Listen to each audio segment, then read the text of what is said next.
l'histoire de l'esclavage de la Réunion, d'où je viens, mes ancêtres, ça vient aussi de là, et du coup ça m'a beaucoup traumatisé pendant un bout de temps. Justement ce rejet de cette culture, de cette musique en même temps du Malaya.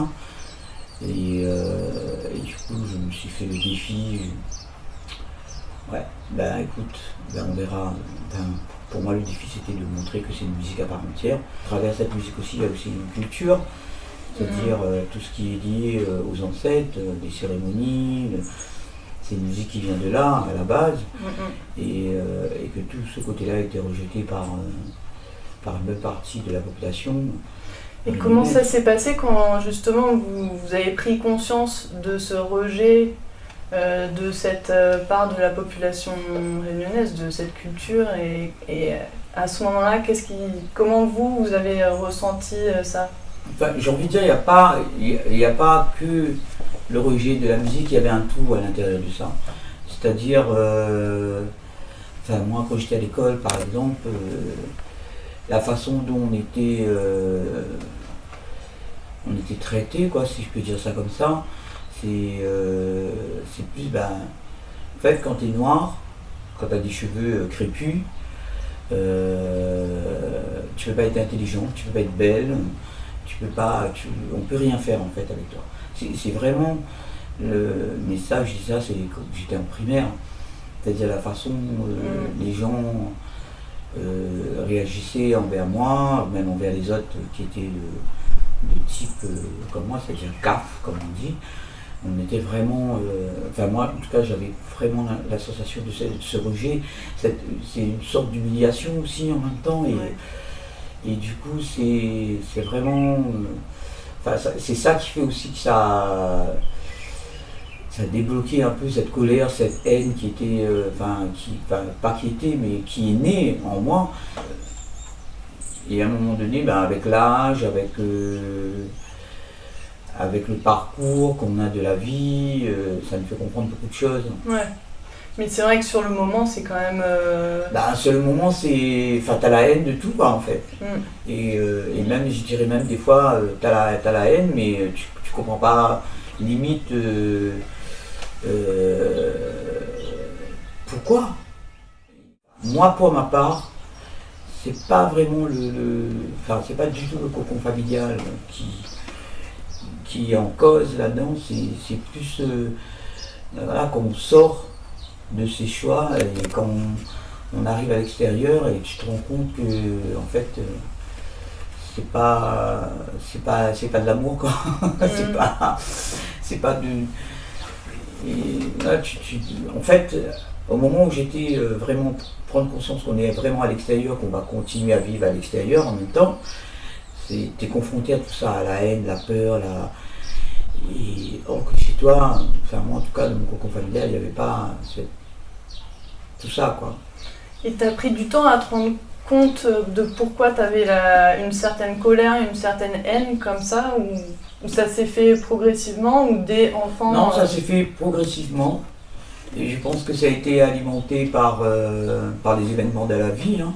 En même temps, j'ai envie de dire, pour connaître le contraire de quelque chose, il faut évidemment vivre déjà le truc. C'est-à-dire, si on ne connaît pas c'est-à-dire, si on ne connaît pas la colère, la haine, en fait, pour le connaître, il faut le vivre. On ne va pas savoir qu'est-ce que c'est l'amour, en fait. Et comme je disais tout à l'heure, on est toujours dans le contraire et dans la contradiction. Et toi, du coup, dans ton expérience personnelle, tu as été dans ces contradictions-là, justement? Ah ben complètement. Là, comme je viens de le dire, c'est-à-dire on nous dit Dieu est amour, Dieu est paix, Dieu est... Hein, et à côté, on nous dit, il faut craindre Dieu. Voilà, il faut Dieu est amour, Dieu est paix, mais en même temps on est prêt à aller faire la guerre pour que. Il y a un truc qui va pas, quoi. Ouais. Dans la logique des choses, en tout cas pour moi, il y a un truc qui va pas. Et par rapport à la culture créole, là justement aussi, c'était contradictoire pour toi aussi? Oui, il y a plein de choses qui sont complètement contradictoires. Exemple, moi ce que je disais, ce que j'ai toujours dit, c'est que voilà, je chante en créole, je chante dans des langues que je ne connais pas forcément, parce que c'est des langues où je suis habité par quelque chose. Là, nous, à La Réunion, on dit ça, des esprits, machin. Les Mais ancêtres. après, on ne sait pas. Voilà. Et parce que, en fait, en même temps, j'ai envie de dire que l'homme a besoin de poser un mot pour se rassurer de quelque chose. Voilà. Donc c'est pour ça qu'on dit, aujourd'hui on dit Dieu, mais on ne sait pas vraiment. Est-ce que ça c'est vraiment lui, c'est vraiment son nom, on ne sait pas. Il y en a qui l'interprètent comme une énergie, comme une femme, comme un homme.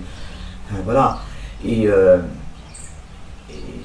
en fait, justement, dans notre culture, cette contradiction, c'est que à un moment donné, moi, quand je chante, je suis tellement bien avec moi-même.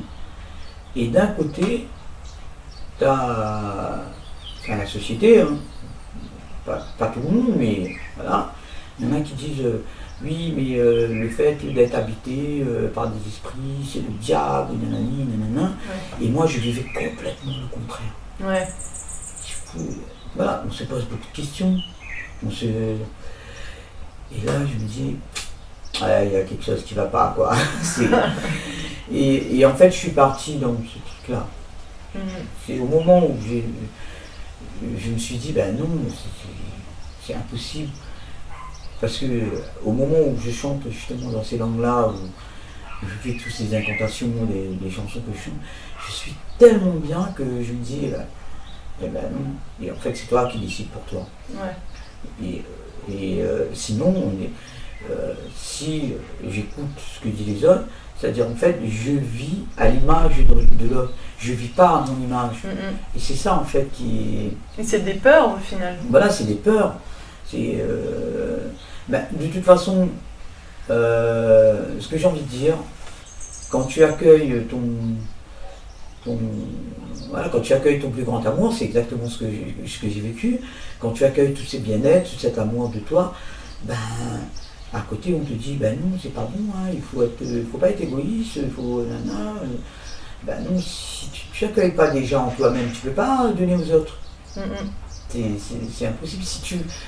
Si on n'a pas vécu quelque chose, on peut pas. On peut pas savoir ce qu'on peut. Qu'est-ce que c'est telle chose. Tu peux pas mettre un mot dessus. Et c'est pour ça que je dis.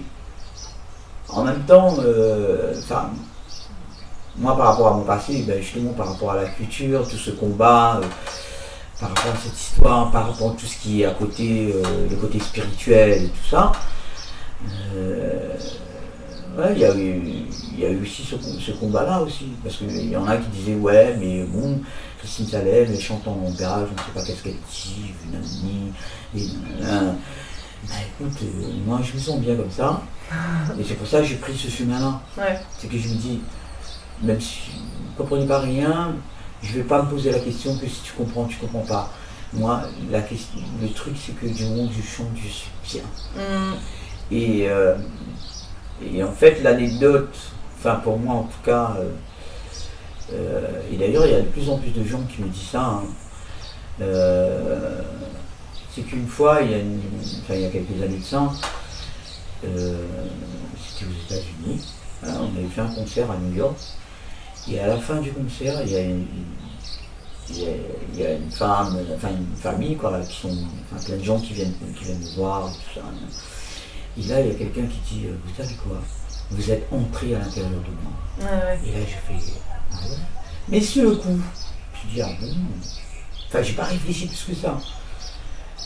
Mais un jour, c'est revenu dans ma tête, je dis, en gros, je pense que cette personne avait dû ressentir ce que moi, je ressens quand je chante, en fait.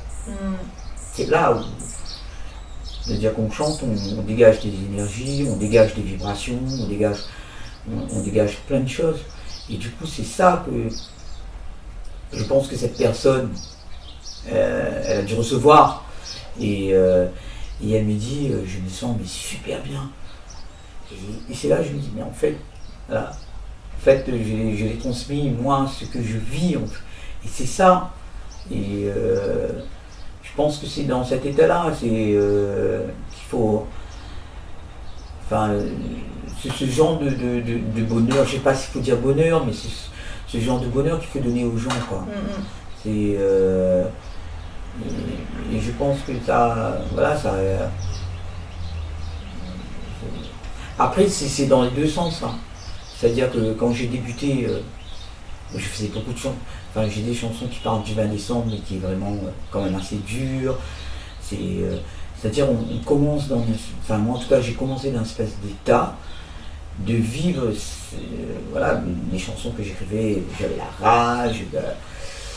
Donc, tu vis profondément. Enfin, j'ai vécu profondément toute cette rage, toute cette. Et à un moment donné, quand on comprend comment ça fonctionne, ben, tu dis, bah, aujourd'hui, j'ai envie de vivre autre chose, quoi. Enfin, moi, en tout cas, ce qui m'est arrivé. Et de transmettre autre chose, du coup. Et transmettre autre chose. Moi, ça fait pas longtemps que j'ai commencé à écrire des chansons d'amour. C'est parce que je le ressentais pas. Aujourd'hui, j'en ai 2 ou 3 ou 4. Donc aujourd'hui, je commence à ressentir parce que c'est vraiment. Voilà, c'est tout un cheminement de comprendre comment ça fonctionne. Aujourd'hui, sur scène, voilà, il y a des chansons que je chante. C'est comme quand j'étais dans l'état de haine, c'est-à-dire je pleurais parce que j'avais tellement de haine, et aujourd'hui je pleure parce que je suis tellement bien. Ouais.